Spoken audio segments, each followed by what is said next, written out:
Hello and welcome to the Wrestling Corner Money in the Bank 2020 predictions. I am Rowan. It's me by myself this time. Obviously, if you're used to seeing the podcast, unfortunately this week there is no podcast, but next week we will go back to our regular programming. But this week we are doing the Money in the Bank 2020 predictions, obviously happening this Sunday, with different circumstances. Both Money in the Bank matches are happening at the same time, which is obviously something new that they've never done before, but could be really fun if they plan it correctly.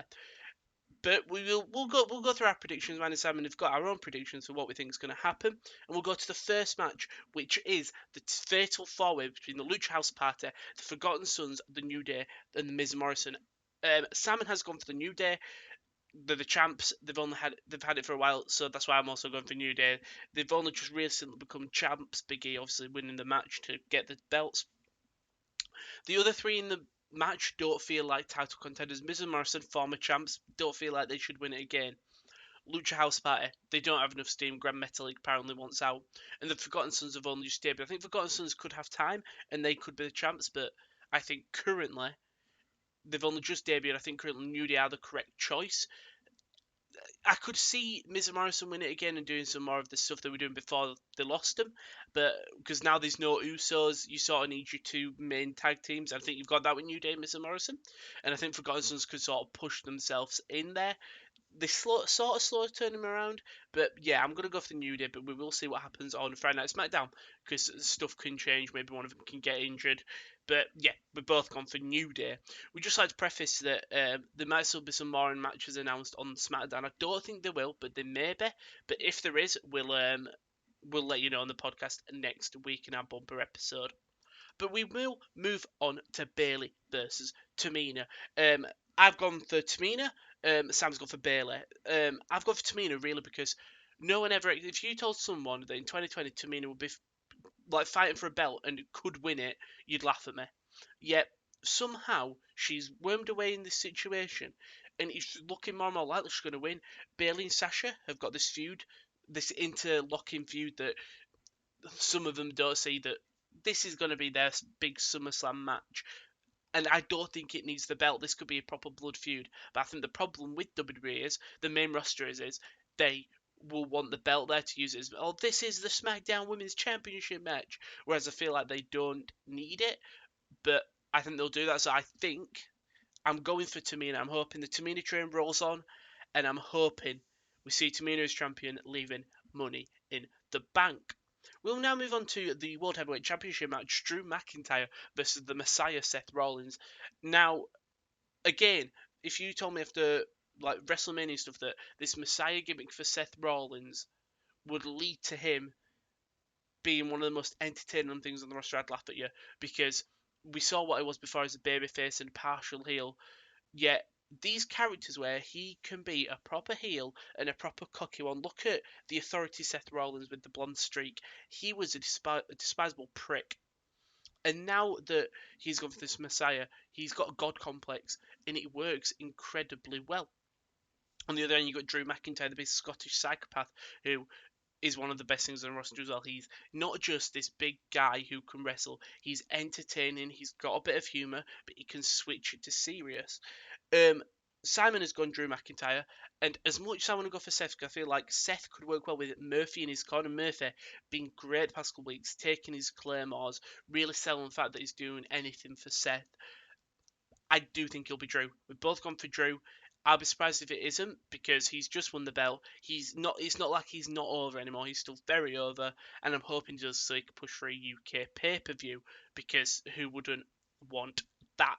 Before we move on to the next predictions, I'm just going to have a quick word about The Athletic. The Athletic write so many amazing articles on their website about many sports: NHL, NFL, NBA, soccer, MMA.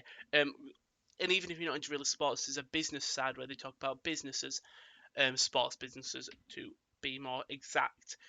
And we've teamed up with them. If you go use the link, theathletic.co.uk/the sports corner, you get 50% off the annual subscription. That's right, 50% off the annual subscription for The Athletic. There's also currently a 7-day free trial on the website, and then if you use our link, you get the 50% off. I really do recommend. There's so many interesting articles, quite innovative. They've got some great writers, And just go give them a read. That is theathletic.co.uk/sportscorner. But we will go on to Braun versus Bray Wyatt now. Now this we're going to be more specific. It's Bray Wyatt, so not the Fiend. Bray Wyatt.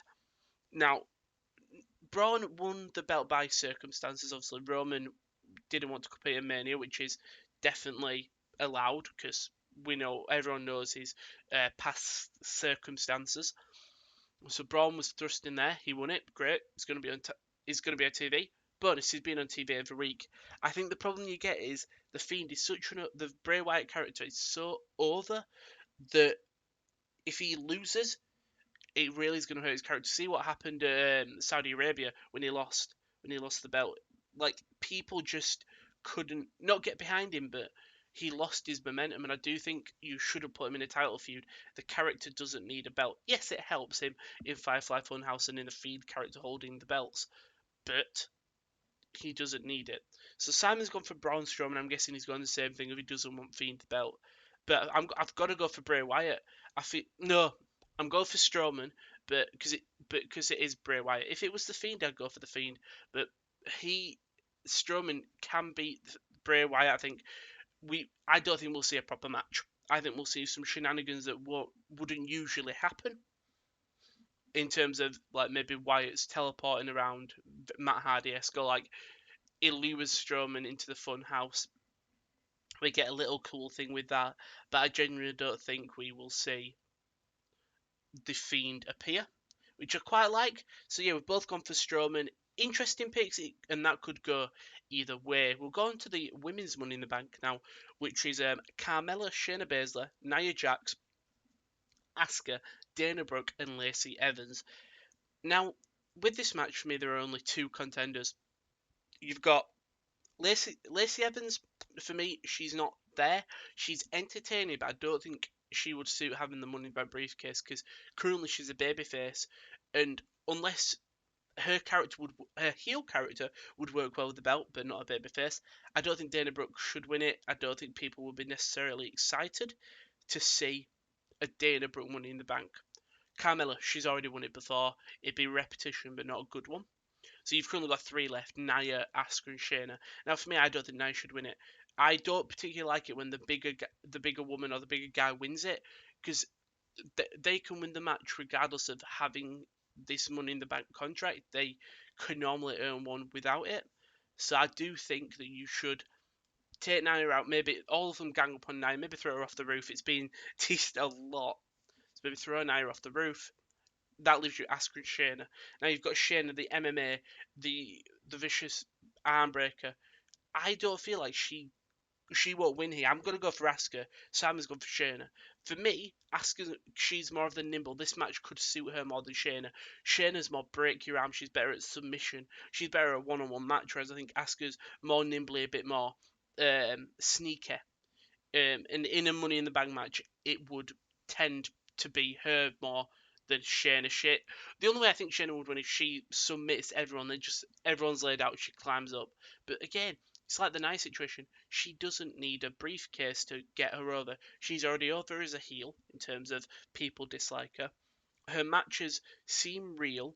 She can earn a title match without needing the briefcase, is what I'm trying to say. She can submit the champion with the curfew, the lock. I nearly butchered the name, so I'm not gonna. Whereas Asuka, she's got the Asuka lock, but her new character I can imagine her screaming in Japanese, but just waving the money bank. So her character still works if she's not speaking English, but because she's got that money bank briefcase, you sort of can get a gist of what she's saying. So we've got opposing there Shayna and Asuka. But we do have the final match of the sort of. I'm guessing it'll be the final match. Them two will be the final match, the women's and the men's. You've got Otis, Aleister Black, Daniel Bryan, Rey Mysterio, AJ Styles, and King Corbin. Now, if you look at the lineup, it's quite underwhelming, really. Like Otis and Corbin, and probably Rey are there just because of Rey's age and what he's done. But this could be a really interesting match considering what it is. It's happening throughout the thing. Maybe I was hoping that Mandy was going to be in the women's one because then you'd get the Otis and Mandy connection trying to team together to both win it. But you're not having that. But I think Otis could have some really funny moments in this, like because obviously they're moving up and down the Titan Towers. So I'm guessing we're going to see some Scooby-Doo stuff. And then if you analyze each wrestler individually, Corbin's already won it. Don't think he will. Don't think he would win it again. He will normally be the final ending of someone throwing him off the roof. I'm hoping. Otis, he'll be the comedic guy in the match, like doing some funny stuff. He'll be like the R-Truth of multi-man matches. That leaves you with a 4. Now, I think Rey Mysterio, as good as he is, I don't think people would be excited. I wouldn't be personally to see him win. He's already had such a tenured career. If Rey had the briefcase, he wouldn't bring anything to me. That leaves you with 3. Black, Bryan, Styles. We'll go to Aleister Black. Again, it's very similar to the Shayna situation of they don't need the belt. They don't need the briefcase. They are still both good enough that they can win a title shot just by beating people. Whereas I think when you're left with Bryan and Styles, they've got weaknesses. Whereas currently, I don't think Black has a major one, so we'll take him out. That leaves you with Bryan and Styles. Now, this is where me and Simon differ. He's gone for AJ Styles. I'm going to go for Daniel Bryan. I think in Styles, he's just returned from the Undertaker match. He needs a big push. But I like the shock of Bryan winning it. Bryan, obviously, a former Money in the Bank, AJ not. But Bryan can have a longer story in terms of Bryan. Let's say you don't want him to go for the title thing. He can feud with maybe Gulak. I don't think you turn Gulak heel. I think it's face feud where Gulak goes, "Mate, I've helped you so much. Can I get something in return?" And Bryan possibly in a month gives him a match for the briefcase. Bryan obviously wins, but it's a respect feud. Whereas I think if AJ does it, it's going to be Venice Braun's a heel. Braun is a face. So face Money in the Bank just wouldn't work. But again, Bryan could turn heel if you want. You know, I'm changing it. I'm gonna go for the change. I'm gonna go for AJ Styles. He's just returned. It'll be heel versus face against Drew. I don't want him to lose it. I think AJ should keep it for a long time, possibly until next year's WrestleMania. But yeah, I'm going for AJ. But I am really looking forward to this match. It's going to be fun. And that's going to be the biggest thing. It's going to be fun. But all the show, but especially the 2 actual matches, because we rarely see something. It's the coming of age of this coronavirus aspect of wrestling where things has to be pre-taped. Look at the Fiend and look at the Undertaker matches. I think we'll get something similar to that. I think this will be I'm hoping it'll just be entertaining. We might see some. I'm hoping we see someone get thrown off the roof. It will be fun. But that has been our predictions for Money in the Bank 2020. I've been Rowan. I'm going to say I've been with Simon because he's given the predictions. But if you haven't heard of us, we are the Top Sports Corner. We do many stuff we do. So we've got the podcast on Tuesday, this one, the wrestling one. We talk about AEW, NXT, all the other shows. So that'll resume on Tuesday. On Wednesdays, we have the Top Corner, which is the football podcast this week. I'm guessing we're previewing the Bundesliga start. And then on Thursday, we have the NFL Corner, where I'm guessing they will talk about the NFL draft. So please give us a like, subscribe, tune into the Top Corner Twitch, where Josh is streaming every day, 7 till 9, apart from Wednesday, where he doesn't stream, and on Saturday, where he does 11 to 1. But I've been Rowan. Don't forget to like, subscribe, and thank you very much. Bye bye.